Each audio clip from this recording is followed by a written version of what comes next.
राज ठाकरेंची आज मुंबईत पदाधिकाऱ्यांसह बैठक संध्याकाळी 6 वाजता बैठकीचं आयोजन मनसेचे प्रमुख नेते आणि पदाधिकाऱ्यांसोबत ते संवाद साधणार। मुख्यमंत्री देवेंद्र फडणवीस नागपूर दौऱ्यावर भगवान बिरसा मुंडा जयंतीनिमित्त आयोजित कार्यक्रमांना उपस्थित राहणार।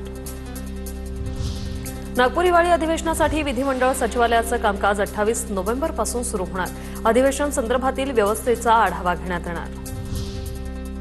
आगामी निवडणुकांसाठी इच्छुक उमेदवारांना अर्ज दाखल करण्यासाठी ऑफलाईनसह आता ऑनलाईन सवलत। दरम्यान रविवारी सुद्धा उमेदवारांचे अर्ज स्वीकारले जाणार। राज्य निवडणूक आयोगाकडून सूचना जारी।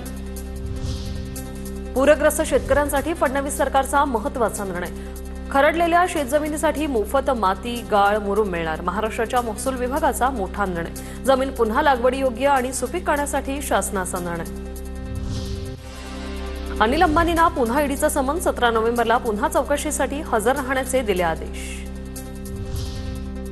यवतमाळमध्ये माजी आमदार संदीप बाजुरिया यांचा शरद पवारांच्या राष्ट्रवादीला रामराम। पवारांनी फक्त आश्वासनं दिल्याचा ठपका ठेवत दादांच्या राष्ट्रवादीत प्रवेश। राज्यातील लोकप्रतिनिधी, आमदार, खासदारांविरुद्धचे कौटुंबिक हिंसाचार, लैंगिक अत्याचार, हत्या प्रकरणातील एकूण 488 खटले प्रलंबित। राज्य सरकारतर्फे मुंबई उच्च न्यायालयात देण्यात आली माहिती। यामध्ये गोवा आणि दीव दमणचाही समावेश। मुंबईत काँग्रेसकडून एक दिवसीय शिबिर संपन्न। मुंबई पालिका निवडणूक काँग्रेस ववळावर लढण्याची तयारी।